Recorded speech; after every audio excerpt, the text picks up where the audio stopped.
여러분 그거 아세요? 우리가 하나님을 사랑하는 건 중요하지 않아요. 목사님 무슨 말 하시는 거예요? 너무 중요하죠. 이렇게 하는 친구가 있을 텐데 하나도 중요하지 않아요. 왜 그런 줄 알아요? 우리는 하나님을 향한 사랑은 변해요. 변하죠. 진짜 중요한 건 물론 하나님을 사랑하는 것도 중요하지만 그거보다 더 중요한 게 뭐냐면 다 같이 합니다. 하나님이 나를 사랑하시는 것을 믿는 것입니다. 믿는 친구들만 아멘. 그게 더 중요해요. 우리가 왜 흔들리는 줄 아세요? 내가 하나님을 어떻게 얼마나 사랑하는지에 중점 두면 넘어져요. 내가 이거밖에 하나님 사랑하지 못하네? 내가 이거밖에 하나님께 드리지 못하네? 이런 넘어져요. 그런데 흔들리지 않는 건 뭐예요? 하나님이 우리를 향한 확고한 믿음이에요. 사랑. 할렐루야. 하나님이 여러분들 얼마나 사랑하는지. 그럼 나는 넘어져도 상관이 없는 거예요. 내가 하나님을 첫사랑을 잃어버리고 내가 지금 세상 가운데 더 사랑해도 내가 흔들리지 않을 수 있는 이유는 뭐냐면 내가 하나님을 사랑하는 게 중요한 게 아니라 하나님이 나를 사랑하신다는 걸 믿는 거. 할렐루야. 전 여러분들이 그 믿음이 흔들리지 않기를 소망합니다. 하나님을 향한 사랑은 식어질 수는 있지만 믿음만큼은 안 무너졌으면 좋겠어요. 할렐루야. 왜 아멘이 적어요? 의심돼요? 목사님이 여러분 이 나이 때까지 목회할 수 있는 이유가 뭔지 아세요? 제가 하나님을 사랑해서 아니에요. 하나님이 나를 사랑하신다는 게 의심되지 않는 거예요. 할렐루야. 하나님에게 있어서 내가 전부인 것이 의심되지 않으니까 내가 하나님 앞에 당당하게, 여러분 내가 여러분보다 조금 아니다, 여러분들보다 못할 수도 있어요. 하나님 보시기에 내가 얼마나 거룩하겠어. 근데 왜 목사님 하나님 앞에 당당해 가요? 그 하나님이 나를 사랑하는 것이 아무도 그 어떤 것도 의심하지 않기 때문에 당당하게 갈 수 있는 거예요. 할렐루야. 그렇다면 그 믿음으로 옆 사람에게 하나님이 진짜 당신을 사랑하십니다. 시작. 할렐루야. 오늘도 이 예배를 통해 그 믿음을 달라고. 여러분 내가 하나님을 사랑하게 해달라고 기도하지 마세요. 그거는 순간이에요. 하나님이 나를 향한 믿음이 흔들리지 않는, 그렇다면 그 사랑은 하나님 앞에 나아갈 수 있습니다. 아멘. 오늘 말씀을 통해 다시 한번 여러분에게 어떻게 이 말씀이 다가가는지 잘 들었으면 좋겠습니다. 여러분 오늘 말씀은 목사님이 만약에 성경 66권 중에서 가장 감격적이고 극적인 장면을 꽂는다면 목사님은 주저하지 않고 열왕기 하 2장을 얘기할 거예요. 여러분 왜 열왕기 하 2장이 가장 감격적이고 드라마틱하냐면 한 인생의 끝과 한 인생의 시작이 교차하는 지점이에요. 그 유명한 엘리야와 엘리사, 이게 좀 헷갈려요. 그래서 여러분 엘리사가 스승일까요? 엘리야가 스승일까요? 이게 헷갈려요. 그래서 그냥 야사 다 합니다. 야사하면 돼요. 야가 엘리야가 스승이에요. 야사하면 돼요. 그래서 엘리야가 스승이고 엘리사가 제자이죠. 오늘 이 크라이막스가 뭐예요? 이 열왕기하 2장은 엘리야가 이제 사명을 다 마치고 고된 사역을 끝마치고 이제 하나님 앞에 들림받는 장면과 이제 엘리사가 엘리야 스승의 뒤를 이어서 사명을 감당하는 그 교차 지점이 오늘 말씀이에요. 여러분 성경에서 죽음을 보지 않고 승천한 3명의 인물이 있어요. 첫 번째 누구예요? 여러분 에녹이죠, 그렇죠? 자, 그리고 두 번째는 엘리야. 엘리야는 오늘 승천해요. 승천해 이렇게. 세 번째가 누굴까요? 예수님. 유일하게 죽음을 보지 못하고 승천한 사람이 성경에서 에녹과 오늘 본문의 엘리야와 예수님이에요. 자, 그렇다면 오늘 이 중요한 클라이막스, 한 인생이 끝나고 다시 그 인생을 이어가는, 오늘도 마찬가지예요. 오늘 이 시대적 사명 가운데는 이 메시지가 어떻게 오는지 이 배경을 조금 알려면 여러분 엘리야 하면 떠오르는 사건, 여러분이 아는 사건, 주일학교 때 들었던 사건 한번 얘기해 볼까요? 엘리야 하면 떠오르는 사건, 갈멜산 전투, 그렇죠? 850대 1. 또 자, 주일학교 때 엘리야. 힌트. 나무예요. 그렇지. 박수 3번 시작. 로뎀 나무 안에서 엘리야가 뭐라고 했죠? 나를 죽여달라고. 여러분 그 장면 보면 참, 왜냐면 그때가 어떤 장면이에요? 이제 850대 1로 싸우고 하나님께 기도해서 비를 내렸던 그 후에 나를 죽여달라는 거예요. 그만큼 뭐예요? 엘리야의 그 선지자의 사명이 너무 힘들었다라는 거예요. 왜 그러냐면 여러분 역사상 구약에서 가장 악한 왕들이 많은데 가장 악한 왕이 누구냐면 다 같은 발음이 아합 왕. 가장 악한 왕 중에 아합 왕은 꼭 기억하세요. 그 악한 왕, 여러분 역대 악한 왕 중에서 아합 왕보다 악한 왕은 없었어요. 왜 그러냐면 그 아내인 이세벨이 하여튼 여러분 형제들은 자매 잘 만나야 돼. 할렐루야. 그 반대로 자매도 형제를 너무 잘 만나야 돼.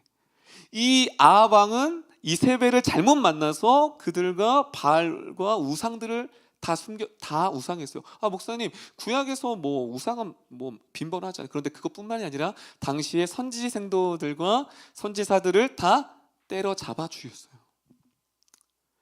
가장 암흑기, 너무나도 지치고 힘든, 그러니까 850대 1로 싸울 수밖에 없는 고립된, 그건 뭐예요? 외로운 싸움. 아무도 그 시대 때 선지자로 나서지 않고 선지자의 부름을 받지 않았던 시대에 엘리야가 자신의 젊음과 자신의 평생을 바쳐서 그 사명을 얼마나 지치고 힘들면 나를 죽여달라고 했을까요? 그 정도로 너무나도 엘리야는 힘든 시대 가운데 그 사명을 감당했던 사람이 엘리야였어요. 그런데 이제 떠나야 돼요. 여러분 엘리야의 마음이 어떨까요? 편할까? 자, 1번. 이제 끝났으니까 너무 편하다. 나 이제 들림 받으면 돼. 1번. 2번. 이 악한 세대와 백성을 두고 내가 어떻게 떠나지? 자, 1번. 후련하다. 왜 아무도 없어? 2번. 안타깝다. 이거 뭐 싸우자는 거예요, 지금? 꼭 중간하려고. 2번. 뭐예요? 발길이 떨어지겠어요, 엘리야가? 이 올고 굳은 목이 굳은 이 백성들을 두고 엘리야가 이제 사명을 마치고 끝나야 하는데 아무도 그 길은 따라가지 않고 그때 하나님이 누구를 주목하세요? 엘리사를 주목하세요. 그 말씀이 열왕기 상에 나와서 우리 잠아볼까요? 여러분 어떤 상이에요? 여러분 엘리사는 어떠한 콜링, 보통 선지자는 콜링이 있거든요. 환상을 통해서 말씀을 통해서 없어요. 그냥 소 메고 있는데 갑자기 막 나타나죠. 우리 그 말씀이 열왕기상 19장 19절 잡아볼게요. 자, 있어요? 자, 열왕기상 19장 19절 우리 크게 한번 읽어볼게요. 이게 엘리사의 소명 부르심입니다. 시작.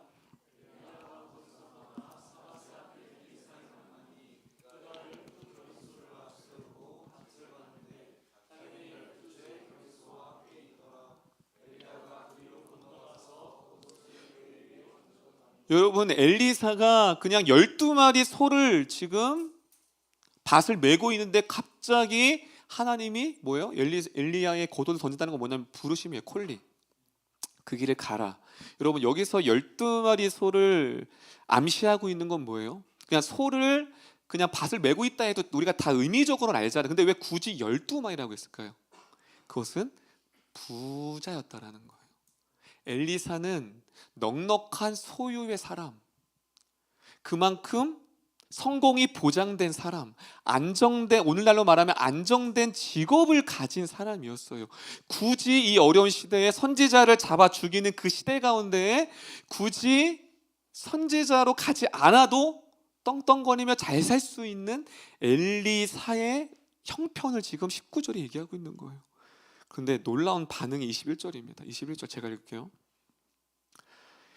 엘리사가 그를 떠나 돌아가서 한 겨릿소를 가져다가 잡고 소의 기구를 불살라 그 고기를 삶아 백성에게 주어 먹게 하고 다답니다. 엘리야를 따르며 수종들더라.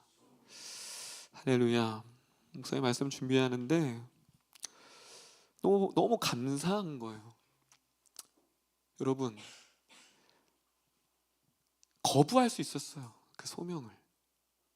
그런데 그가 소에 있는 모든 기구를 불사르고 뒤에 19장 뒤에 말씀을 보면 그가 잔치를 베풀어요. 여러분, 잔치를 베풀 상황이에요. 여러분, 이 길은 엘리사도 알았어요. 평탄한 길이 아니에요. 잔치 베풀 길이 아니라니까. 이제 고생길이 험하고 엘리야처럼 평생을 고독과 어려움과 피곤과 자신의 삶을 돌보지 못하는 그 길을 걸어가야 돼요. 여러분, 왜냐하면 이 당시에 엘리야가 뭐예요? 수배령이 내려졌거든요. 근데 그 수배령이 내려진 엘리야를 따라간다는 것, 만약에 여러분들에게 갑자기 여러분들이 직장인 학교에서 갑자기 하나님이 막 나타나셔서 나를 따라라요, 그럼 어떡할 거예요? 직장 다 때려치고 여러분이 원하는 걸 다 포기하고 갈 수 있을까요? 잠깐만요, 하나님, 잠깐만요, 저 좀 계산 좀 할게요. 몇 년만 있다 오세요. 저 아직 결혼도 못했고 아직 지금 할 게 너무 많다니까. 왜 이렇게 빨리 왔어요? 아마 그러지 않을까요? 근데 엘리사는 불살랐어요. 그 뭐예요? 굳은 결단. 자신이 앞길이 무엇이 놓여진지를 알고 있었지만 엘리사는 그 길을 기꺼이, 고생길이 보이는 그 길을 걸어갔다라는 거예요. 할렐루야. 아무도 아멘 안 하네. 할렐루야.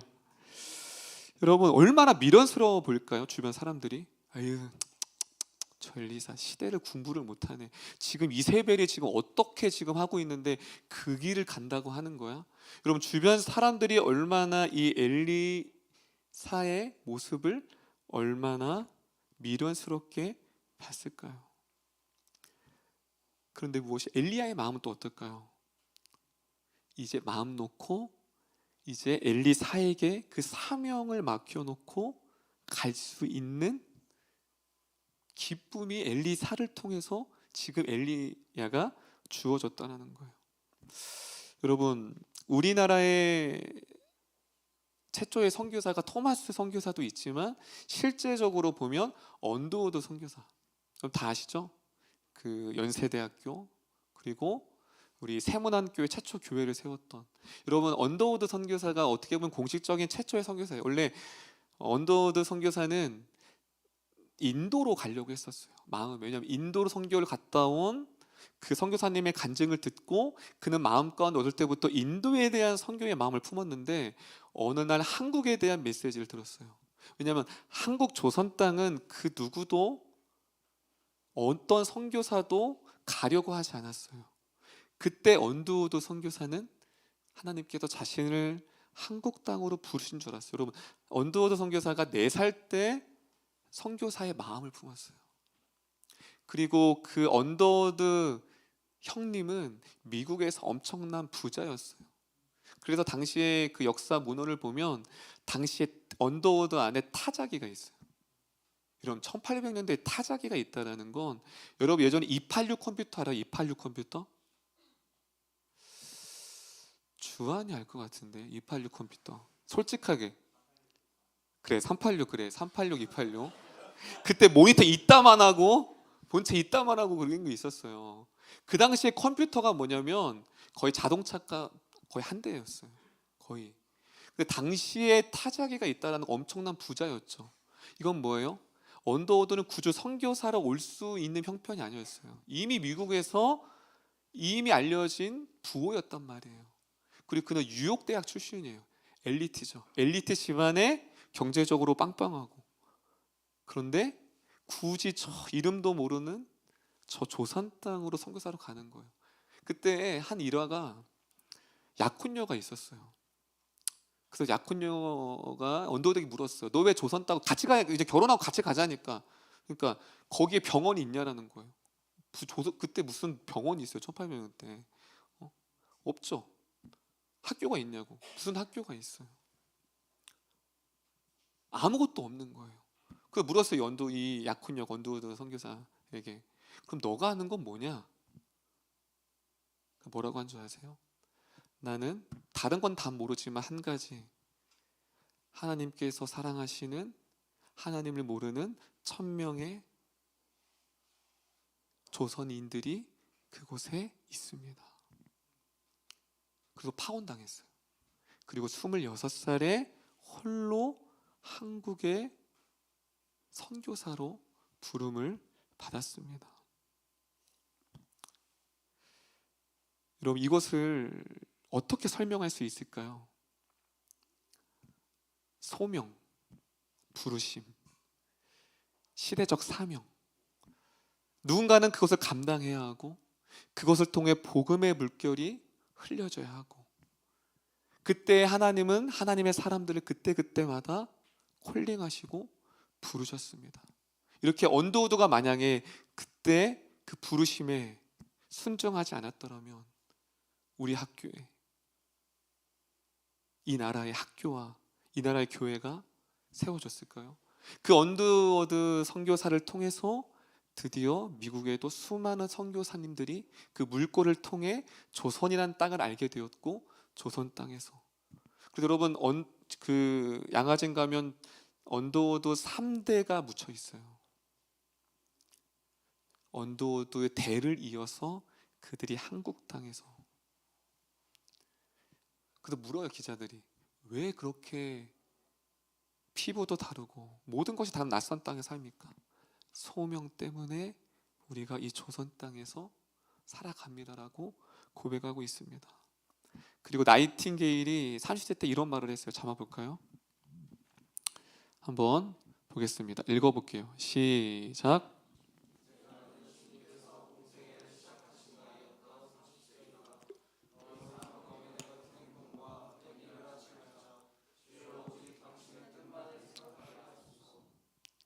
자, 지금 나이팅게일이 무엇이 말해요? 이제 나는, 30살 손 들어보세요. 여기 몇 명 있는데 손 안 드네. 지금 나이팅게일이 30살 때 예수님은 공생애 때 이젠 더 이상 세상의 헛된 일과 다른 것에 대해 마음을 빼앗기지 않고 오직 주님만을 위해 살도록 나이팅게일이 작정했다는 거예요. 여러분, 이 오늘 본문은 무엇을 가리키죠? 많은 그 이스라엘 그 당시에도 영적인 것에 모두가 다 어두운 시대를 살아가고 있어요. 다 자기 중심, 자기 것, 영적인 일에는 전혀 마음을 빼앗기지 못했어요. 근데 오늘날도 마찬가지예요.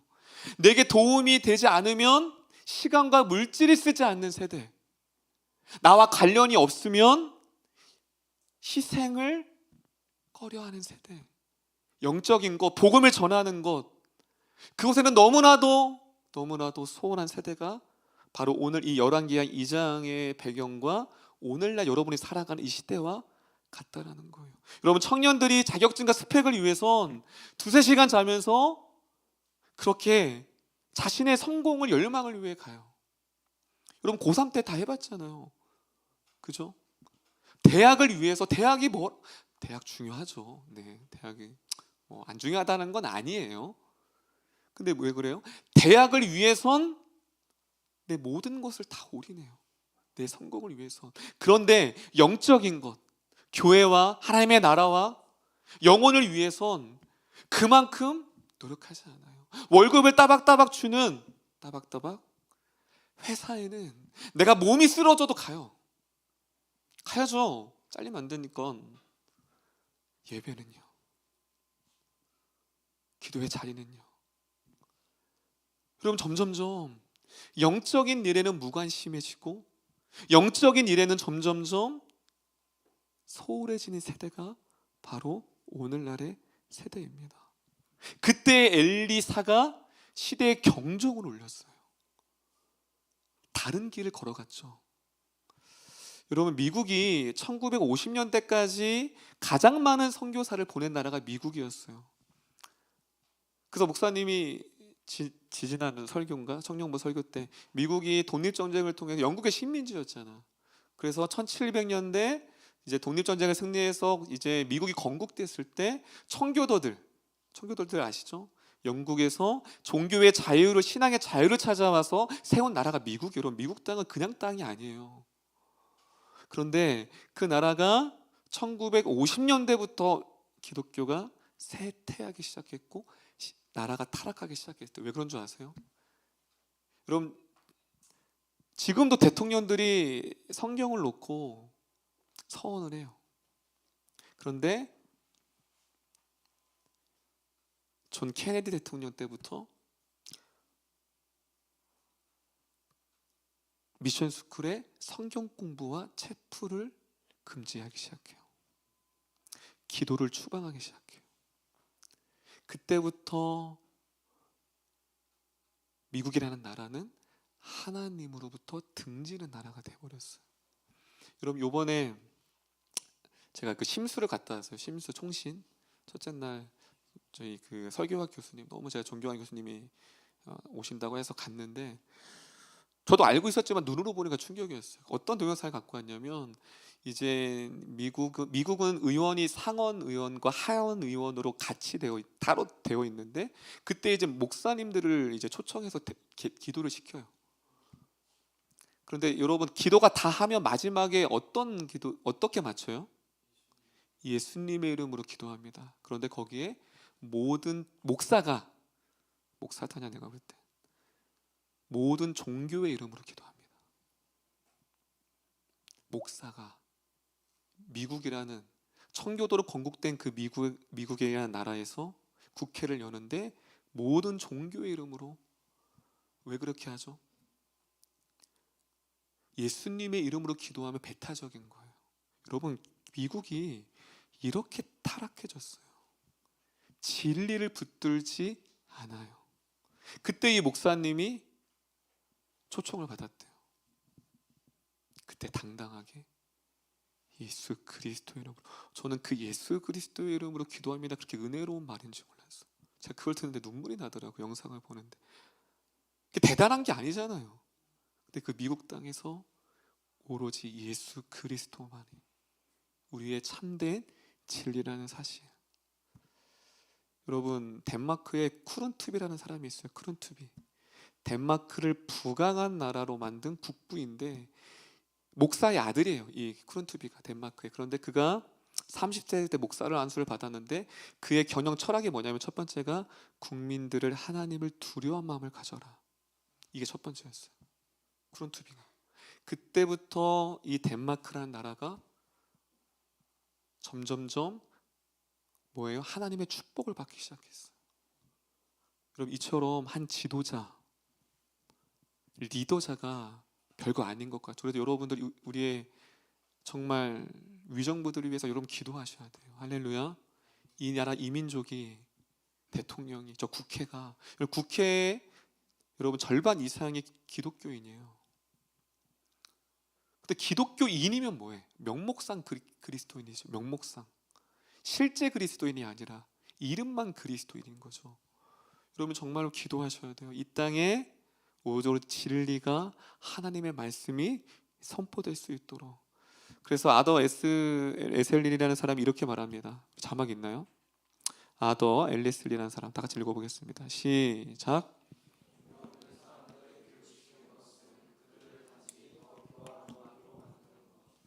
자, 종교, 여기서 말하는 종교는 기독교를 말하는 거예요.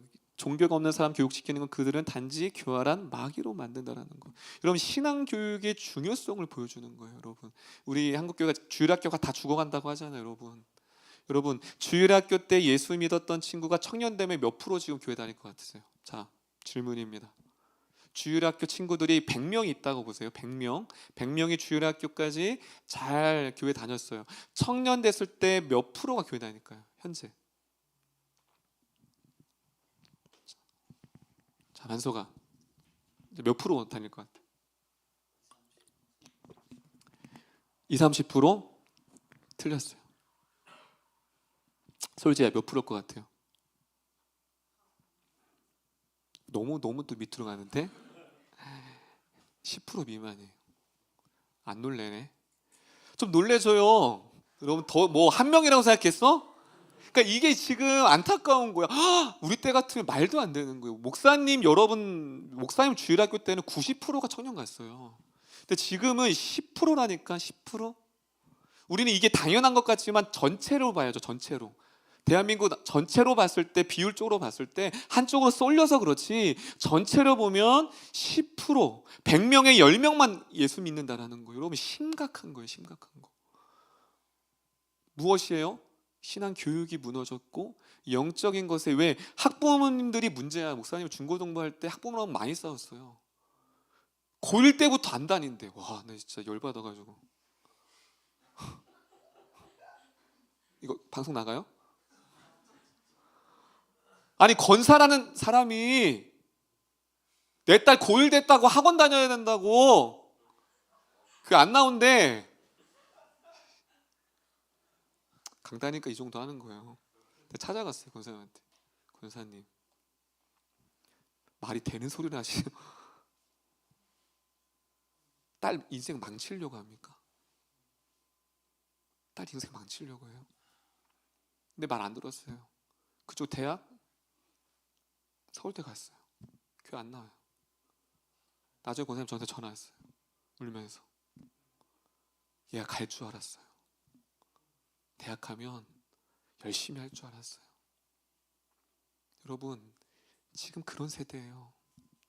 믿는 부모조차 자식이 교회 가서 예배하고 봉사하는 것이 시간 뺏길까 봐, 점수 떨어질까 봐 집사님과 장로님들이, 심지어 목사님 자제도, 제가 가장 마음이 아팠던 게 뭐냐면 담임 목사님 자제인데 안 나와요. 내가 애들한테 설교를 못해. 왜냐면 담임 목사님 아들이 안 나오는데 내가 어떻게 설교를 해. 찬호한테 좀 고마워요. 그래서 내가 말할 수가 없는 거야. 제가 막 그래도 해야지. 목사님 아들 안 나오는데 그래? 그럼 웃죠? 그럼 심각한 거예요 지금. 웃을 타이밍이 아닌데 명모가 웃어가지고 그래. 여러분 지금 엘리사는 시대의 경종을 울리는 거예요. 아무도 그 길을 따르지 않는 그때에 그 길을 믿음으로 따라갑니다. 그리고서 오늘부터 9절부터 쭉 보면 반복되는 게 있는 게 뭐냐면, 여러분 네 군데를 가요. 하나님이 마지막 승천하기 전에 다 답니다. 베델, 길갈, 여리고, 그 마지막 요단. 요런 네 가지 특징이 있는데 그건 뭐 오늘 메시지하고 좀 포커스가 다르니까 이 네 군데를 거쳐가요. 그리고 승천받아요. 그런데 그때마다 누가 따라다녀요? 엘리사가. 그때마다 엘리야가 야 쫓아오지 마 계속 그래요. 하여튼 눈치가 없어. 엘리사는 계속 쫓아. 뭐라고 하냐면 반복돼요. 맹세합니다. 나는 당신을 떠나지 않겠습니다. 엘리사가 이거 계속 반복해요. 4번이나. 근데 또 엘리야는 또 엘리사를 또 데리고 가 또. 자, 질문. 왜 굳이 눈치 없게 마지막에 좀 이게 홀로 하나님께 좀 이렇게 정리하고 싶었겠죠. 엘리야도 홀로. 근데 막 눈치 없게 엘리사가 따라다니니까. 자, 질문입니다. 왜 엘리사는 눈치 없게 4번이나 따라갔을까요? 그게 오늘 결론이에요. 2가지만 말씀드리고 마칠 텐데, 자 먼저 9절입니다. 9절 볼게요. 9절 읽겠습니다. 시작.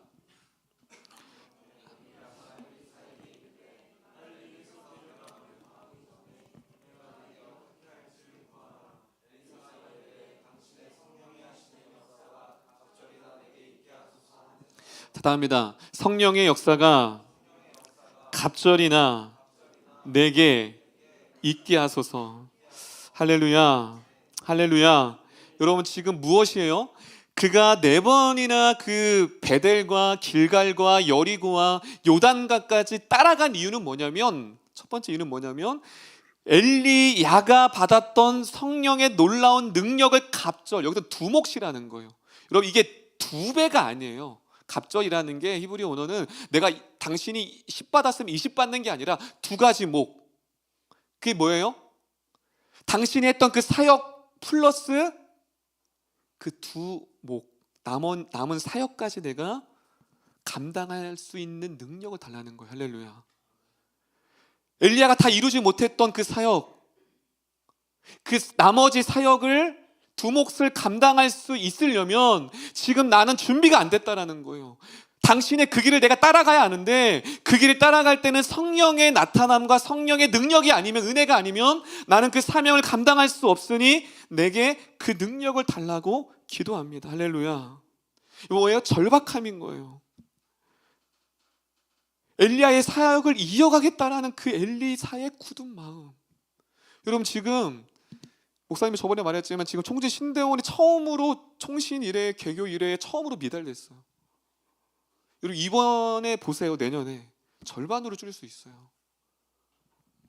목회자가 없어요 지금. 그렇다고 여러분들을 뭐 목회자라고 가라는 그 이유는 아니고, 그 이유가 아니라 우리가 기도를 할 수 있잖아요. 그렇죠? 아멘. 나는 안 가지만, 그렇지? 나는 안 가지만 기도를 할 수 있잖아요. 여러분 지금 선교지에 선교사가 없어요. 심각한 거예요, 여러분. 은퇴할 나이인데 은퇴를 할 수가 없어. 왜? 요즘 젊은이들이 이것에 관심이 없는 거야. 영적인 일에 관심이 없는 거야. 내일이 너무 바쁜 거야. 내 스펙 쌓고 내가 원하는 그것을 하기에 바쁘기 때문에 하나님의 일에 관심이 없어요. 그런데 엘리사는 그 가장 암흑긴 그 시대에 자신의 젊음을 바치고 그 엘리야의 사역을 이어가기 위해 성령의 은혜를 구하고 있습니다. 할렐루야. 여러분 제가 엘리야였다면 이 영적인 것에 관심을 두고 이 영적인 은혜를 구하고 있다라는 이 엘리사가 있다는 것이 얼마나 이 엘리야에게 위로와 감격일까요? 전 여러분들이, 전 하나님 보시기에 아직도 여전히 이런 청년들이 있어. 자신의 시간, 자신의 물질, 자신의 모든 것을 다해 영적인 것을 향해 다 쏟아붓는 이 청년들을 향해 하나님의 위로가 있기를 소망합니다. 할렐루야. 전 여러분들 그 사람이 되세요. 이 엘리사의 간절한 마음, 그 부르심에 여러분들이 응답되어지는 은혜가 있었으면 좋겠습니다. 그래서 1800년도에 유명한 필릭스 브룩스 목사님이 이렇게 말했어요. 우리 자막 한번 볼까요? 다 답니다. 능력에 맞는 일을 구하지 말고 일에 맞는 능력을 구하라. 여러분들이 지금 감당하는 어떤 일이 있잖아요. 뭐 가정도 마찬가지, 직장도 마찬가지고, 뭐 교회 일도 마찬가지고, 그 일을 감당할 수 있는 능력을 구하래요. 그다음에 쉬운 인생을 달라고 기도하지 말고 강한 사람이 될 수 있게 기도하라. 할렐루야. 여러분 쉬운 인생을 위해 문제가 해결되는 그것이 아니라 어려움이 와도 내가 강하면 그게 쉽잖아요. 아멘. 내가 강하지 못하기 때문에 문제지, 이 지금 여러분들이 당한 문제가 무거운 게 아니에요. 여러분들이 강하면 그 지금 여러분들이 당하는 문제 또한 무엇이죠? 쉽게 느껴지는 거예요. 근데 우리는 자꾸 우리의 힘을 기르기보다 지금 주어진 상황들이 자꾸 좋아지는 환경을 구해요. 지금 필릭스 브룩스 목사님 그걸 얘기하는 거예요. 전 여러분들이 오늘 이 예배를 통해서 이 엘리사가 감당할 수밖에 없었던 그 일을 맡았을 때 하나님의 은혜와 능력을 구했던 것처럼 하나님의 놀라운 은혜를, 성령의 은혜를 구하는 여러분 되기를 소망합니다. 할렐루야. 할렐루야. 그 능력을 구하세요. 그러면 구하지 못했기 때문에 못 받는 것이 구하는 자에게 하나님이 주실 줄을 믿습니다. 여러분 능력의 원천은 하나님인 걸 정확히 알았어요.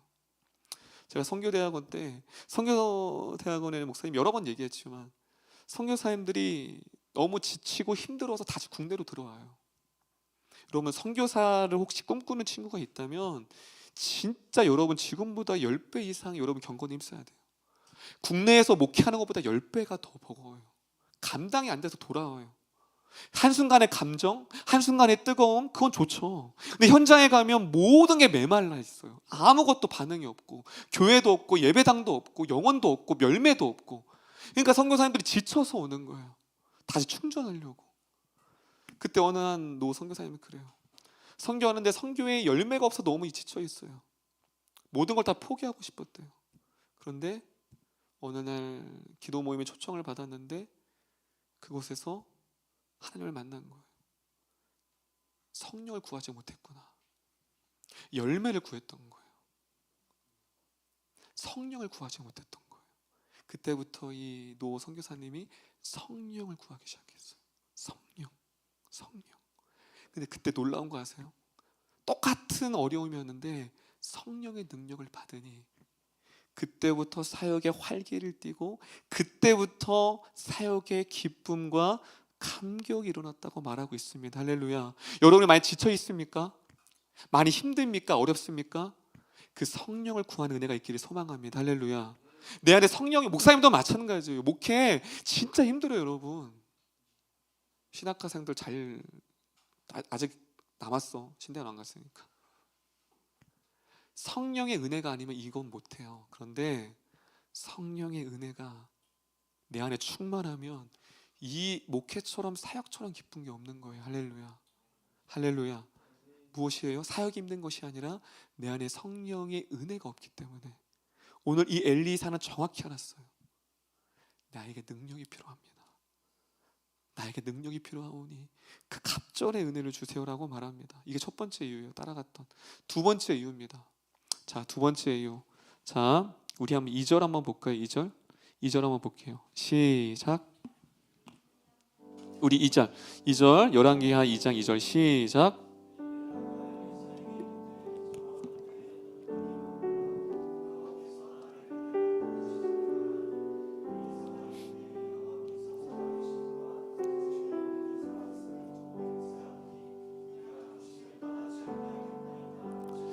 이거를 무려 4번 해요.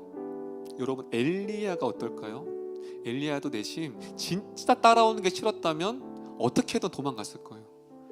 그런데 뭐예요? 엘리야도 엘리사가 따라오는 것이 좋았어요. 그렇다면 왜 따라갔을까요? 엘리사는 엘리야의 외로움을 알았어요. 평생 외롭게 고독하게 그 사역의 길을 걸어갔던 엘리야. 마지막까지는 엘리야가 외롭게 떠나는 것을 엘리사는 원하지 않았어요. 그래서 그는 끝까지 엘리야 곁을 지킵니다.